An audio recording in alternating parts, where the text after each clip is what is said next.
case number D 402438 Strong versus Lavin. Counsel, please state your names and bar numbers for the record. Yes, good morning, Your Honor. Gerald J. Saflita, bar number 6514. Appearing with Anthony Strode, plaintiff, who's present, and I'm unbundled. Thank you. Good morning, Your Honor. Shay Backus, bar number 8361, appearing here today with Athea Lavin, who's also present with the court. And after some numerous arm-wrenching moments where Ms. Bacchus twisted my arm, I think we have a resolution. Full and final leading to a closure of the case. We do, Your Honor. Parties waiving findings of fact conclusion Yes. of the law and right to appeal. Yes. EDCR 7.50. Yes. No takesies, backsies. Okay. Do you want your client's consents on the record? Absolutely. Let's go ahead and swear him in. Please both raise your right hands.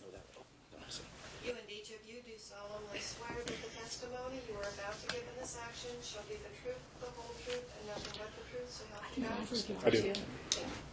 And because Ms. Backus did such an excellent job of twisting her arm, I'll have her recite the resolution. I take great respect that Jerry said I twisted his arm. I don't think so. I think it was just communication is all it took for us. It was common sense. I said that facetiously. You still get to recite. I do look kind of tough. I will, Your Honor. Basically, the parties are going to agree to maintain kind of what was already put in place, the joint legal custody, joint physical custody. We have a schedule right now that was a 3-2-2-3 schedule that will continue to remain in place. We were able to work out, the parties also spent a lot of time creating a parenting plan. Most of that plan will go into effect. We'll just incorporate that into the proposed order we're going to present to the court regarding holidays and vacation. The only thing we were going to take out of that is there was a 48-hour for one parent to have before the period of time that the In the right of first refusal? well, we don't even have a first right of refusal issue in this case, Your Honor. Good. But the 48-hour before and 48-hour after, we're just going to remove that from the parenting plan. And right now, until Caden reaches the age of 6, each parent can have up to 7 consecutive days of timeshare with the minor child for their vacation. Yep. And then they can also, the vacation can be floating. It just, they have to give each other at least 21 days before notice, before the vacation happens. And we were going to do an email rule. Whoever emails each other first, it's good to go. The other thing is we've came to a resolution regarding child support. We did all the wonderful calculations. We came to a child support calculation of Tony owing Thea $243 per month. The parties will continue with the prior order that they'll continue to split daycare. That $243 is determined by 2 different numbers that you'll see in the order. Is the child support is actually $263 a month, but we did some calculations regarding medical insurance for Caden and then had the party split it, and we came to $20 contribution by Thea to Tony for medical. The only other thing, and I think it may be already in the court's orders, is just that the parties communicate who they're living with. Oh, and then taxes. Tony claimed Caden for the year 2010, so Thea will claim Caden in odd years, and they'll just rotate accordingly.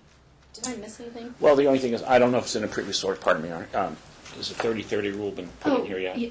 I was going to get to that. If not, we would accept it. I thought it was, but we can do that. And of course, just for clarification, after the child turns 6, you can have 14 days vacation with proper notice, correct? Yeah, I was pretty much going to just leave the parenting plan. And I'll volunteer to do the order. How close do the parties live to each other?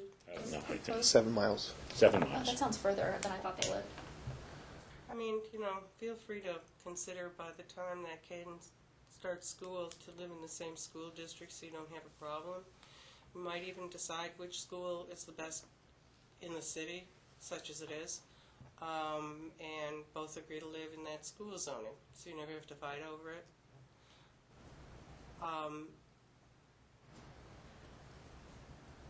I would just ask, some indulgence by the other side, and I hope this won't be a problem. I think my client right now is the only one that owns a property, and that would just be the only concern is her having to sell her house to try to move into a... Well, then reach agreement as to where Caden's going to go to school. Can parties agree solely for the purposes of setting a school that Caden will go to the school in the defendant's school district, and then the plaintiff is free to live in that school district?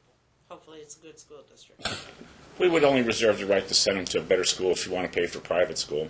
And if one party insists and the other party doesn't want to have to pay for it, the party insisting will pay for it. It's what's best for Caden, as you know. And of course, the order can include my withdrawal when I sign off. Right? Do you want to do that? And because I was going to ask who was going to sign off on. Oh, I'll sign off on the order. Okay. Why don't you prepare the order? Oh no, I'll prepare. be happy I pretty to. much. I think I have the Word copy of the parenting agreement. It's really just going to be dumping it into another Word document. Okay. Unless you Good want luck. to prepare it, and I can email it to you. I have no special In the need. future, always consider me a distant third. And knowing that, with all due respect to the two of you, I hope we never see you in my court again. You're the box of chocolates in Forrest Gump. That's what I told him. So you never know what chocolate you're going to get. No, I think I'm pretty predictable. That's what I mean, but what given her circumstances, you never know what they're...